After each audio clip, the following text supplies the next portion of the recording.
The morning sky was the color of gunmetal, the sea below it boiling with fog and smoke. Somewhere east of the Philippines, October 25, 1944, the Pacific shuddered beneath 1,000 tons of steel. From that gray horizon came the thunder, the kind of thunder men don't forget. The USS Johnston, call sign DD-557, cut through the chaos like a wounded animal still hunting. Smoke poured from her stacks. Her deck plates trembled with every heartbeat of her engines. She was outnumbered, outgunned, out of time. And she was charging. On the bridge, Commander Ernest E. Evans gripped the rail with a bleeding hand. He'd already been hit once. Shrapnel had torn through his jacket. Salt water and blood ran together down his sleeve. Around him, the bridge crew worked in silence, faces gray with exhaustion. They all knew the truth. The entire Imperial Japanese center force was bearing down on them. 4 battleships, 6 heavy cruisers, 2 light cruisers, and 11 destroyers. At the front of that line, the behemoth Yamato, the largest warship ever built, its 18-inch guns trained toward the sky like cathedral towers, and against it, 1 destroyer. Evans spat blood onto the deck, raised his binoculars, and said calmly, "We'll go in and make a fight of it." Then to his helmsman, "Flank speed. Open fire when you can, no hesitation, no retreat. Just steel against steel." The Johnston lunged forward, her bow cleaving waves, engines screaming at 37 knots. The crew at Turret 1 began to fire. The first shells left trails of fire in the mist. Men shouted through the roar. Water exploded around them, great plumes rising like the fists of the sea. Shells from Yamato's guns landed close enough to shake bones. The pressure alone could tear lungs. But Evans didn't flinch. In that instant, a single destroyer, 276 feet of thin steel, rushed head-on into a fleet designed to destroy nations. The bridge glass rattled. The deck tilted. The smell of cordite and diesel filled the lungs of every man aboard, and from the Japanese flagship, Admiral Takeo Kurita lowered his binoculars, turned to his staff, and whispered something no one expected to hear. "The Americans are attacking." That moment, 06:58 hours, 25 October 1944, would become one of the most astonishing acts of defiance in naval history. A fight so unequal, so reckless, so unthinkable that even the enemy would later bow in respect. A story not of victory, but of defiance, carved into the ocean's memory forever. As the first shells screamed through the fog, the USS Johnston's radio crackled with the voice of its dying captain. "A large Japanese fleet is attacking. We are going in." The sea before dawn was black glass. A faint gray fringe along the eastern rim marked the coming sun, its glow smeared by Pacific mist. The USS Johnston, DD-557, cut through that mirror like a blade, her bow cleaving foam that hissed white against iron. Inside her steel ribs, boilers rumbled, steam coughed through vents, and the air stank of oil and salt. It was 25 October 1944, the morning of the Battle off Samar, though none aboard yet knew the name it would carry into legend. On the bridge stood Commander Ernest E. Evans, compact, dark-eyed, part Cherokee, part Irish, and all grit. He wore his cap low and his jaw tighter still. For weeks he had drilled his crew to fight far beyond their weight. A destroyer, he'd said, is a fighting ship. She's meant to go in harm's way. Today, harm waited. To port stretched 6 escort carriers of Taffy 3, light, slow ships built for planes, not battle. Around them steamed a handful of destroyers and destroyer escorts.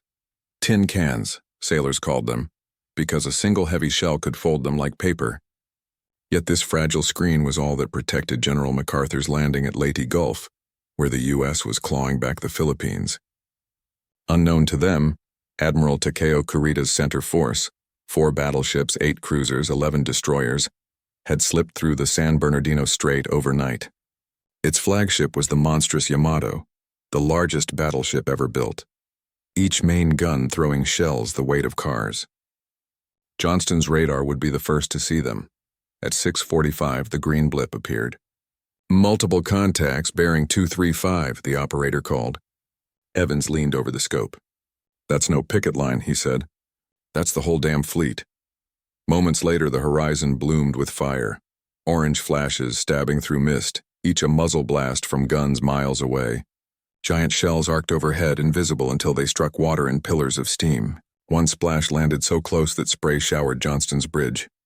Evans didn't flinch. "Sound general quarters. Make smoke. We're going in. Klaxons screamed through every deck. Men slid into boots, slammed hatches, clamped helmets.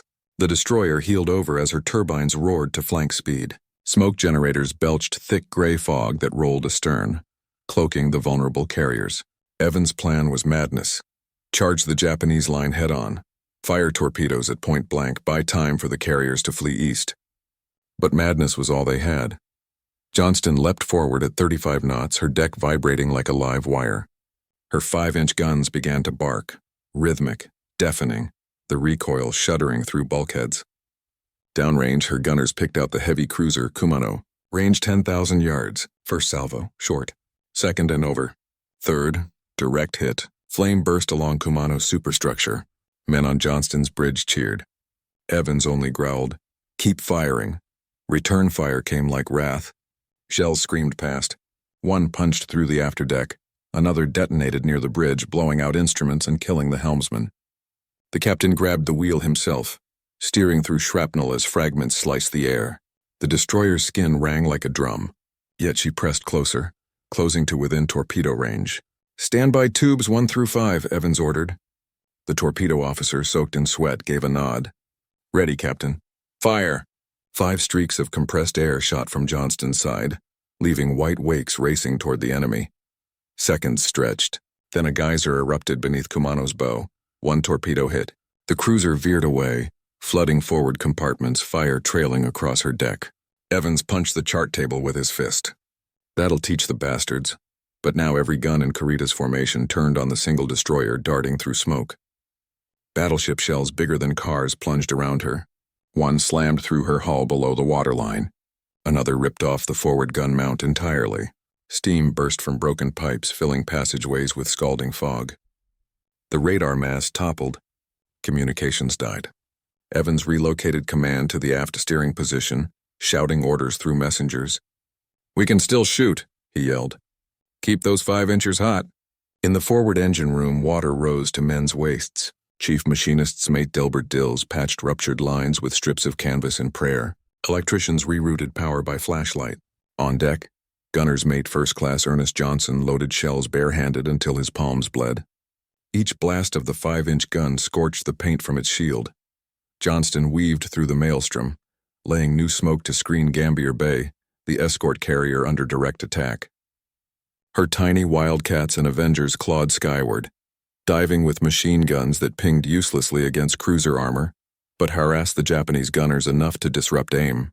Through the gray swirl, Johnston's men glimpsed another destroyer, USS Hull, also charging in, followed by Heermann. 3 tin cans against the might of the Imperial Navy. For 20 minutes, the ocean became an anvil. Shell bursts merged into continuous thunder. Shards tore through lifelines. The sea frothed red. Evans kept the wheel hard over, steering by instinct now that all instruments were gone. "Hold her steady," he told the quartermaster. "We're not dead yet." The man grinned through soot. "Aye, Captain. Just practicing." Another shell smashed the forward deckhouse, killing the navigator and wounding Evans in the face. Blood ran down his cheek, mixing with salt spray. He wiped it away and kept shouting coordinates. The destroyer had lost half her power.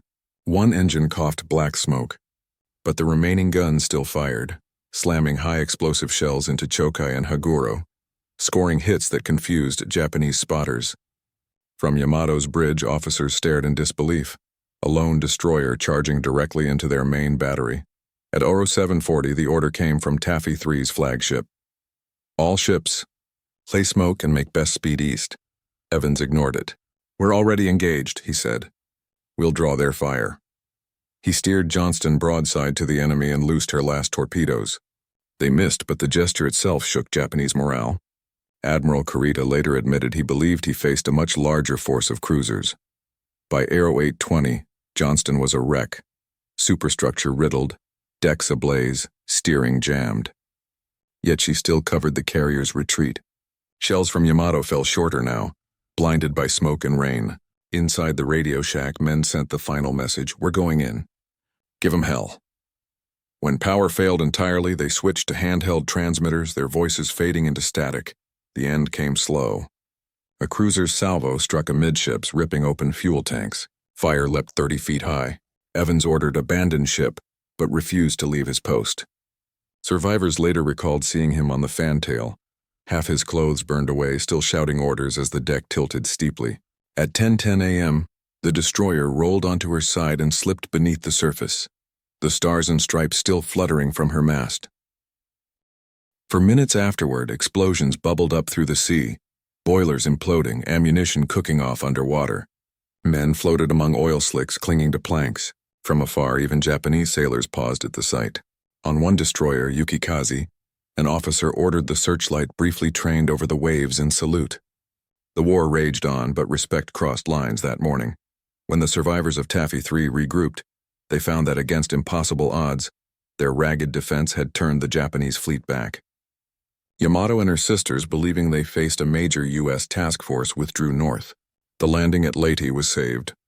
The Johnston's sacrifice had not been in vain, and in the fading smoke over Samar as the sun broke fully through, the waves closed over the place where a single destroyer had fought an empire, proof that steel alone does not make a ship, but the hearts within her hull. The fog did not part so much as it was torn away, ripped open by cannon fire and wind.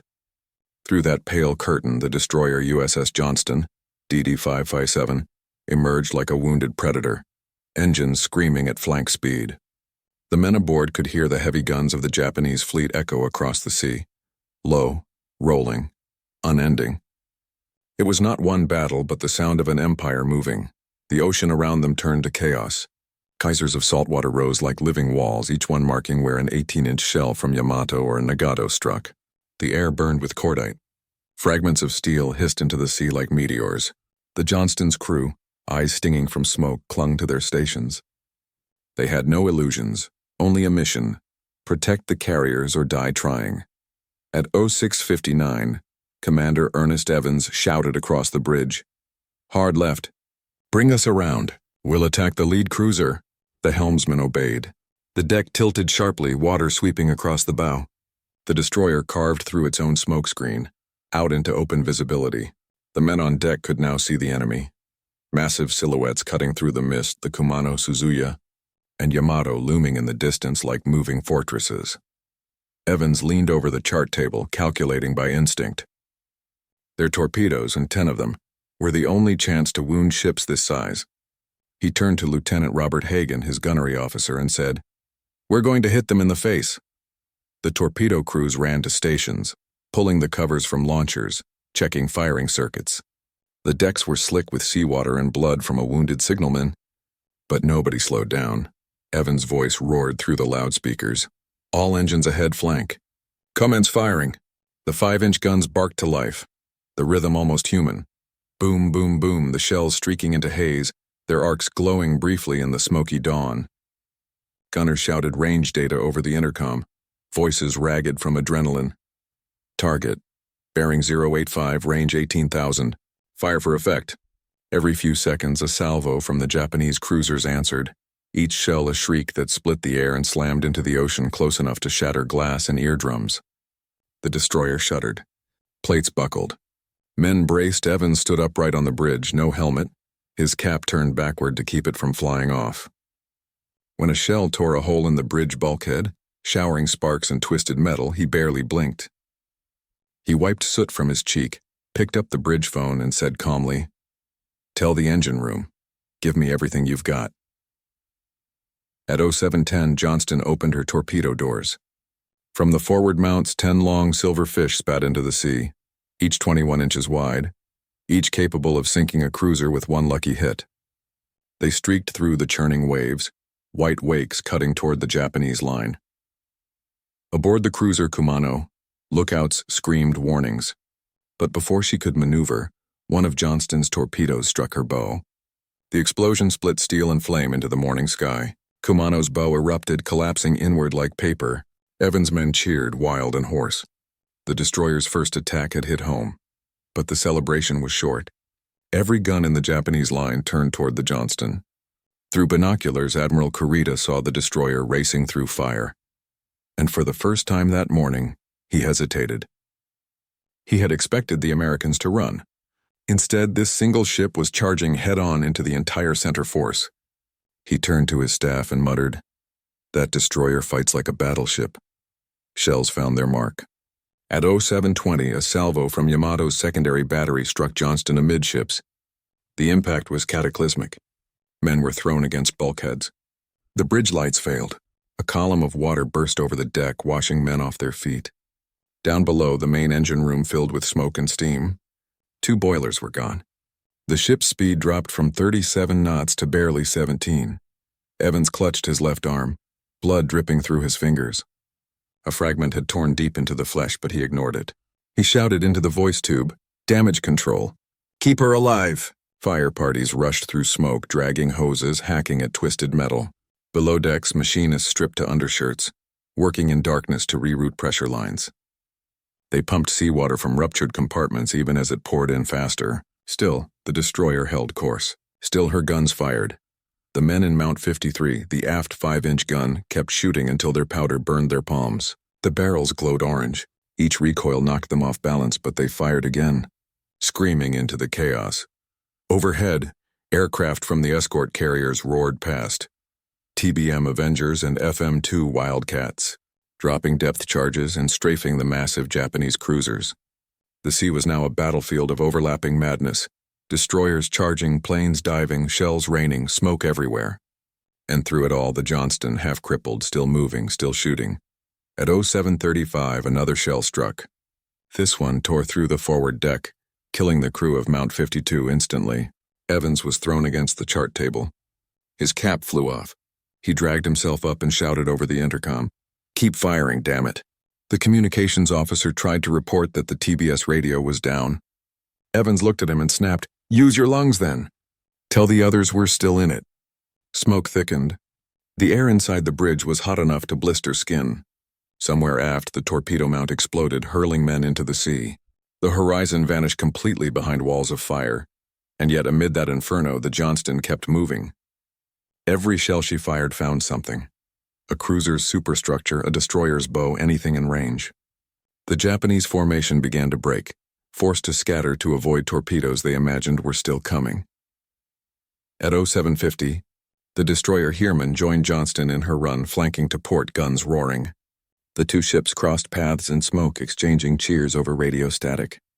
Moments later, the smaller Samuel B. Roberts charged in too, all 3 now forming a line of defiance against ships 10 times their size. Sailors later called them the 3 Angry Hornets. Johnston's men could hear the Roberts over the radio. "We're going in." Evans grinned through blood and smoke. "Good. Let's give 'em hell." For the next hour, chaos ruled the sea. The Japanese, confused by smoke and desperate defense, began to misread the situation. Admiral Kurita believed he was facing a full U.S. fleet. His cruisers turned erratically, their formation unraveling. The Johnston's stand and the single charge had achieved the impossible: confusion, hesitation, time. By 0830, Johnston was nearly dead in the water. She had taken at least 12 direct hits, lost steering control, and 1 boiler was gone completely. Evans ordered manual steering from aft compartments. Seamen crawled through flooded passages, turning the rudder by hand using chain and wrench. Gunfire from the Japanese destroyer Yuki Kazi raked the deck. Fragments tore into the crew. Evans was struck again, this time across his face and shoulder. Still he stood, refusing to leave the bridge. He wiped blood from his eyes, his voice steady as ever. "We're not done yet." The last functional 5-inch gun kept firing. Each shot was loaded by hand, 1 round at a time. When they ran out of shells, the crew passed powder bags up from storage, refusing to quit. Their rate of fire slowed, then stopped. The gun barrel drooped, warped from heat. They had nothing left, only smoke, sparks, and courage. At 0900, Evans finally gave the order, "Prepare to abandon ship." The Johnston, burning from stem to stern, began to list. Men threw rafts and floating debris overboard. The ocean hissed where burning oil touched water. Survivors jumped, some clutching life vests, others nothing at all. Evans helped the wounded down to the deck. He refused morphine.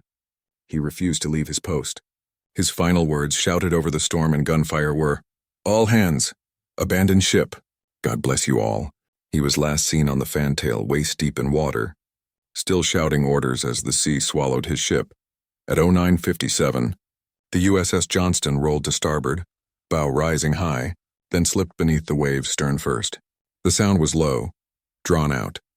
steel collapsing under pressure, groaning like a dying animal. The sea closed over her in seconds, leaving only oil, smoke, and scattered men. Of 327 aboard, 186 would die. The survivors would drift for 2 days before rescue. But even as she vanished, Johnston had done the impossible. The Japanese fleet, shaken and disorganized, turned away. The attack, that reckless, defiant charge, had convinced Admiral Kurita he was facing a major force. He withdrew. The small ships of Taffy III, the tin cans as they were known, had beaten back the most powerful surface fleet ever assembled. And at the heart of it all, leading the charge, had been the Johnston, a single destroyer that refused to recognize the concept of surrender.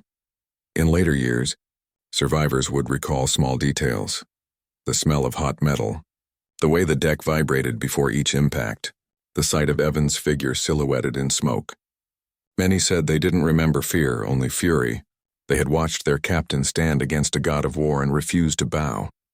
In that defiance lay something more powerful than any weapon, the will to protect even at the cost of everything. The Japanese survivors, too, remembered. Some claimed they saluted the Johnston as she went down. Others wrote in their logs simply, "A brave ship. She fought gallantly." Admiral Kurita himself would later admit to historians that he had been astonished by the courage of the American destroyers. He said quietly, "They charged like mad dogs." And though he never said it aloud, some believed that respect, that shock, was why he turned his fleet away. Years later, the survivors of Taffy III would gather in reunion halls across America. They would tell their children about the morning the sky burned. They would raise glasses to Evans, the captain who never returned.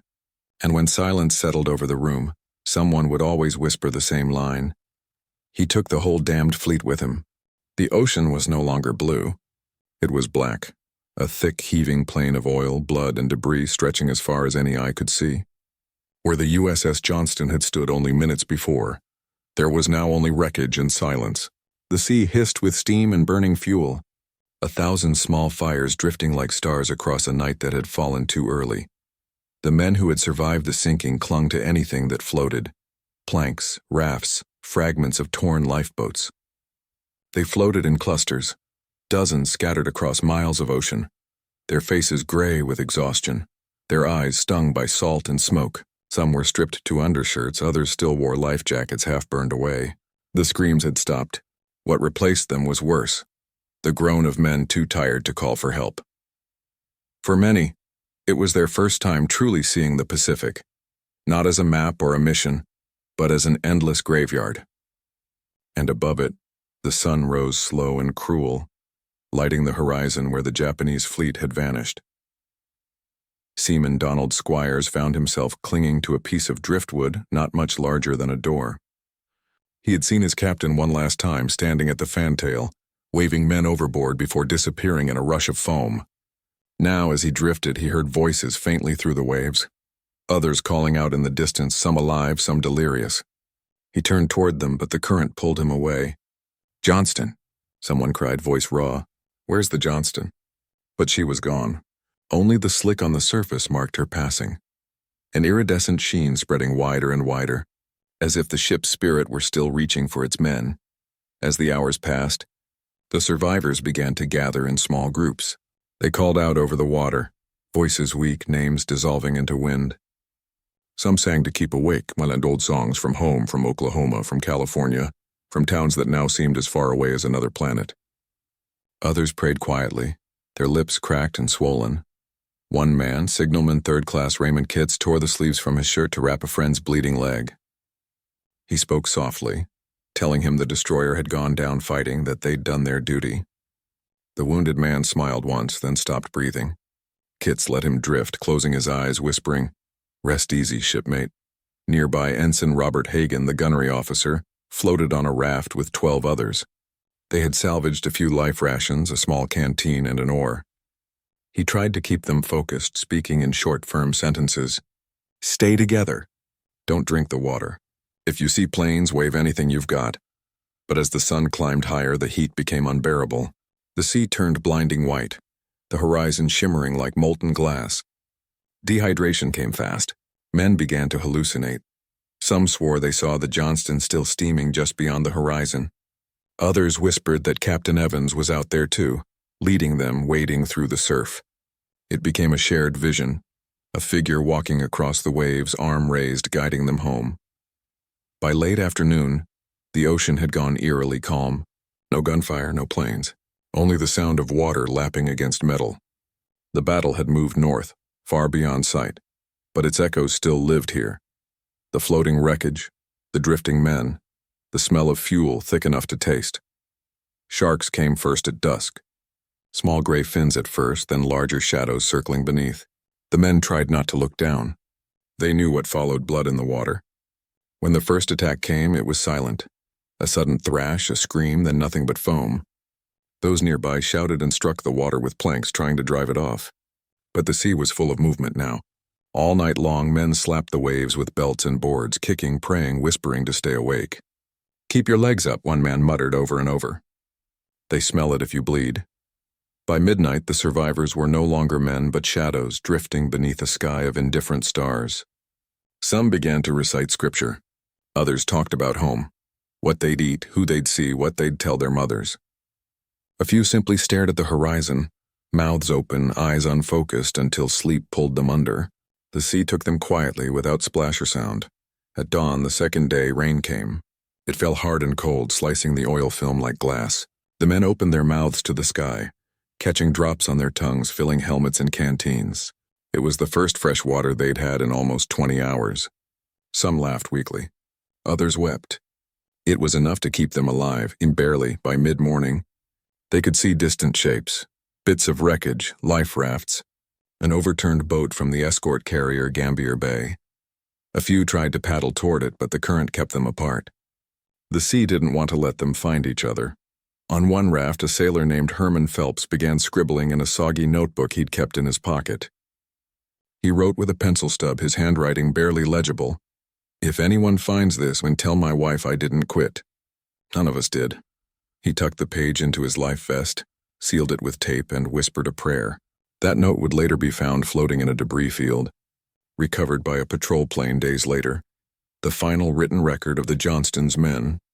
Meanwhile, far to the north, the Japanese fleet was in retreat. Admiral Takeo Kurita, pacing his flagship Yamato, could not shake the image of the destroyer that had charged him. His officers asked why he'd withdrawn when victory seemed certain. He gave no answer. Only later would he admit privately that something in that battle had changed him. He told a staffer, "If men can fight like that, then Japan has already lost." The Americans, unaware of his decision, still thought the battle raging. For the men in the water, time had no meaning. Each hour stretched into eternity. Some lost track of day and night. The sea was their sky, the horizon, their only prayer. By the third morning, their situation was desperate. The sun burned the skin from their faces. Their lips were cracked open, their eyes swollen shut. Many were blind from salt and dehydration. They had stopped speaking. The few who could still move kept watch for planes, though by now they no longer trusted what they saw. Every reflection on the waves looked like a wing, every shimmer a rescue. Then, at 14 Noor, a shadow actually crossed the water. A PBY Catalina patrol aircraft, low and slow, banking hard over the wreckage field. It circled once, then again. One of the survivors, barely able to stand, waved a scrap of white cloth. The plane wobbled its wings in reply. For the first time in 72 hours, hope returned. Men shouted, laughed, cried. Some fell unconscious from the shock of relief. Rescue began the next day. The destroyer USS Farragut and the destroyer escort USS John C. Butler arrived first, lowering boats into the surf. The sea was still littered with debris, and the smell of oil and death clung to the air. Sailors leaned over the rails, scanning for movement. When they found the first survivor, they cheered. By sunset, they had pulled 71 men from the water. Dozens more were gone, claimed by sharks, exhaustion, or silence. When the last survivor was hauled aboard, he whispered only one name: Evans. The rescuers asked where he'd last seen him. He pointed toward the horizon. "Still on deck," he said, still shouting orders. Evans' body was never found. He was later awarded the Medal of Honor, posthumously, one of only a handful of naval officers in the entire war to receive it. The citation read, in part, for conspicuous gallantry and intrepidity at the risk of his life above and beyond the call of duty. But among his men, no medal was needed. They already knew what kind of man he was. They called him the captain who fought standing up. For years after the war, survivors would gather every October. They'd meet in small halls, pass around black and white photographs, and raise a toast to the Johnston. Each man carried scars, some visible, some not. They spoke softly of the sea of ghosts, that endless black horizon where voices had whispered and disappeared. And every reunion ended the same way. Silence. No speeches, no music, just a minute of stillness. A silence that felt sacred. In 2019, 75 years after the battle, deep-sea explorers found the wreck of the Johnston at a depth of 21,000 feet, deeper than any wreck ever surveyed. The footage showed the bow upright, guns still trained toward the horizon, torpedo tubes empty, hull number 5557 faintly visible through silt. Even in death, she looked ready to fight. When the video was shown to the last living survivors, many wept. One whispered, "She's still on station." And for a moment, time folded. 1944, and now becoming one. The USS Johnston had gone down fighting. But she had never truly gone down. Her story, her defiance, lived on in the hearts of every sailor who ever served after. Because courage like that doesn't sink. It drifts eternal across every sea where men still raise a flag and whisper, "We'll go in and make a fight of it." The Pacific holds its secrets the way mountains hold their stone, quietly, patiently, without mercy for time. For 75 years, the USS Johnston lay in that silence. Her hull rested on the ocean floor 21,000 feet down, deeper than sunlight, deeper than memory. No diver's eye had ever seen her. No camera had pierced that darkness. And yet, somewhere in that eternal pressure, her steel still hummed faintly with the ghosts of October 25, 1944. It was as though the ocean itself had decided that this story, this defiance, was not finished. Because some echoes never fade. They only wait to be found. In 2019, 75 years after the battle off Samar, a private research vessel named Petrel set out across the Philippine Sea. Its mission to locate the final resting place of the Johnston. The ship belonged to the late Paul Allen, co-founder of Microsoft, whose crew of explorers had already discovered wrecks of other lost icons: Musashi, Indianapolis, Lexington. But this one was different. This one carried a legend. At dawn, the Petrel launched her ROV, a remotely operated submersible, into the abyss. Its lights cut through the blackness, tracing a slow descent through the layers of history.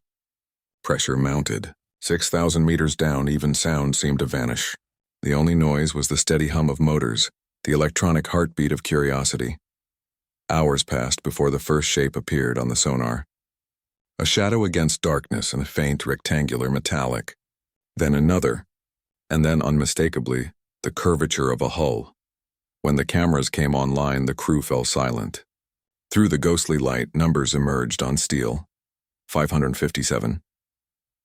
The USS Johnston had been found. She stood upright on the seabed, her bow slightly tilted, guns still trained toward the north. Her forward turret remained in place, barrels pointing in defiance as if still guarding the horizon. The superstructure had collapsed, the bridge crushed under immense pressure, but the soul of the ship, her posture, her purpose, was unmistakable. The ROV moved closer, its light sweeping across the deck. There were scorch marks where fire had once raged, torn plating where shells had punched through, and near the stern the shattered remains of torpedo tubes, all 10 empty, everyone fired. It was as if she had gone down mid-breath, mid-battle, frozen forever in motion. For the men watching from Petrel's control room, it was more than discovery. It was reunion. Several were descendants of Johnston's crew. When the hull number appeared, they wept quietly. No words, only the slow, steady sound of the ROV's thrusters and the whisper of memory returning from the deep. 2 years later, in 2021, another expedition returned to confirm the wreck's identity, this time led by Victor Vescovo, former naval officer and deep-sea explorer. He piloted a titanium submersible capable of reaching the ocean's deepest trenches, limiting factor. Descending for 3 hours through darkness thicker than ink, He became the first person ever to lay eyes directly upon the Johnston in her resting place. He circled slowly, light washing over the bow, the guns, the nameplate. He later wrote, "She looked ready for battle. You could feel it, the defiance frozen in metal. Even in death, she was still standing watch." Video footage from that dive was shown at the U.S. Naval Academy later that year. The auditorium was silent. As the screen filled with the image of the Johnston's bow, cadets sat forward, faces lit by the pale blue glow. An instructor whispered, "That's what courage looks like. Pressure doesn't crush it. It preserves it." But the story of the Johnston was never just about where she sank. It was about why she fought, and how that defiance rippled through generations. After the war, the Navy studied the battle off Samar in detail. Strategists called it tactical insanity. Historians called it a miracle. But among sailors, it became legend, the proof that duty outweighed logic. That courage could rewrite odds even mathematics refused to accept. Admiral William Halsey, when later asked about Taffy 3's stand, said, "They saved the fleet. Every carrier and lady owes its survival to those destroyers. God bless them." And in Japan, long after surrender, the respect remained. In 1951, former officers of the Kumano and Yamato attended a memorial service in Tokyo Bay. One, Captain Hideo Shibuya, was asked about the American destroyer that charged his cruiser. He paused and said quietly, "We thought she was a cruiser. No destroyer would have done that." Then he added, "That captain, he was a samurai."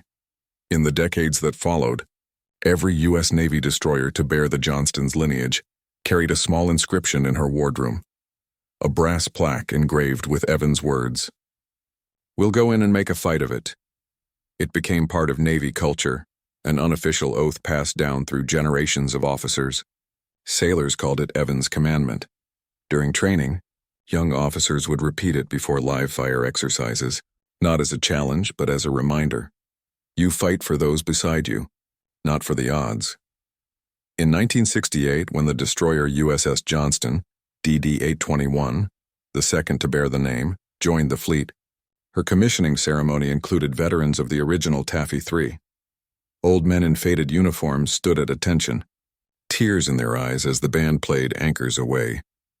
When the new captain stepped to the microphone, he said only, "We carry your ship's soul forward. May we have even half her heart." Half a world away on the shores of Samar, the local Filipino villagers still remembered that day. Every October, fishermen would lay wreaths made of palm leaves on the sea, one for every ship that fell. They said the sea still glowed faintly at sunrise, as if lit from below by the spirits of those who never came home. Children were told that if they looked long enough into the surf, they could see shapes moving beneath, the silhouettes of ships, gliding silently toward eternity. For the people of Samar, the Johnston wasn't just an American story, it was part of their own survival. When Kurita turned his fleet away, the islands were spared bombardment. To them, the destroyer was a guardian. In the local dialect, they called her Ang Bakunawa ng Dagat, the sea dragon that faced the giants. Back in the United States, the last survivors of the battle lived quietly into their old age. Men who had once fought in hell now gardened, mowed lawns, played with grandchildren, but the memories never left. Sometimes, on calm evenings, they'd hear a far-off rumble and glance instinctively to the horizon, waiting for the flash of gunfire. And every October 25th they would gather, fewer each year, to read the names aloud, all 327. At one of the final reunions, Ensign Hagen, frail but sharp-eyed, was asked how he survived. He smiled thinly and said, "Luck, and a captain who taught us what it meant to fight standing up." Then he looked down at his trembling hands and whispered, "I still see the bridge. I still hear him." He died a month later. The following year, his ashes were scattered at sea near Leyte Gulf. When the urn touched the water, the ocean was perfectly still. Time, however, has a way of restoring what it once buried. In 2022, digital artists collaborated with naval historians to reconstruct the battle off Samar using 3D scans of wreckage from the Johnston and her sister ships. The result was unlike any documentary before, a real-time simulation of courage. Viewers could see Evans' destroyer weaving through curtains of fire, smoke rolling off her stern, torpedoes streaking across the sea. It was history reborn, rendered not for spectacle but remembrance. At the film's premiere, a young midshipman stood and asked one of the surviving historians, "What do we learn from this?" The old man replied, "That courage is not measured by survival. It's measured by the decision to act when no one else will." The wreck of the Johnston remains at the bottom of the Philippine Sea, its guns still trained forward. No expedition has disturbed her since. She rests quietly under miles of darkness and pressure, watched only by the slow drift of silt and the occasional passing fish. But every so often, seismic monitors pick up faint vibrations from that depth. Small tremors, unexplained, rhythmic. Scientists call it coincidence. Sailors call it heartbeat, and perhaps they're both right. Because somewhere below, under 21,000 feet of silence, the last sound the ship ever heard, the roar of her own guns, still seems to echo faintly against the walls of the world. In Washington, at the Navy Memorial, a bronze plaque bears the ship's name. Tourists pass by without noticing, their reflections sliding across its polished surface. But if you stop long enough, if you trace the letters with your hand, you can feel something beneath the metal, the faint vibration of a story that refuses to stay buried. A story of a captain who chose defiance over survival, of men who charged battleships with faith alone, of a destroyer that never learned how to retreat.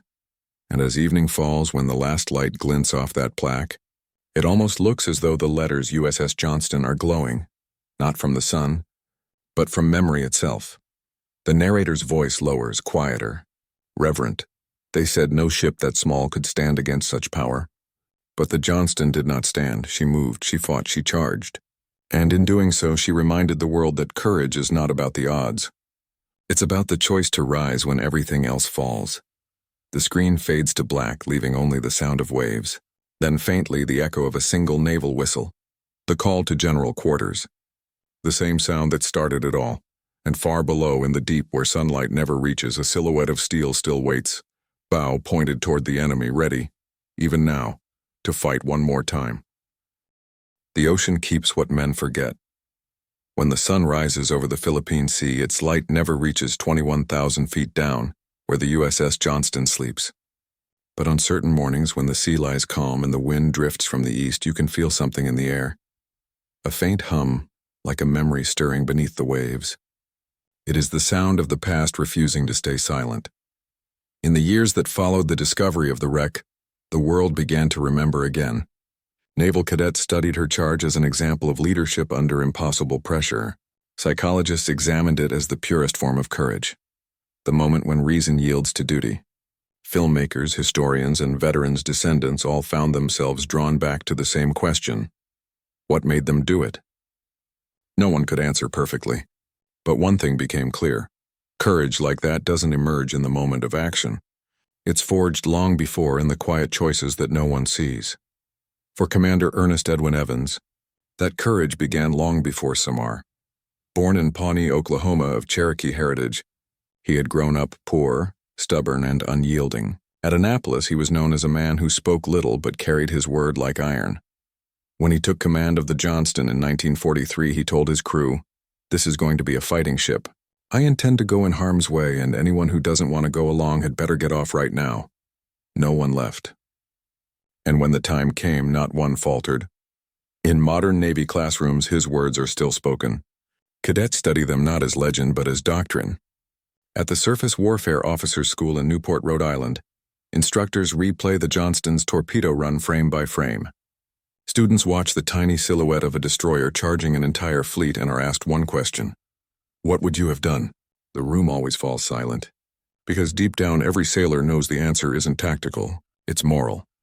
The Johnston's battle became required study material at war colleges around the world.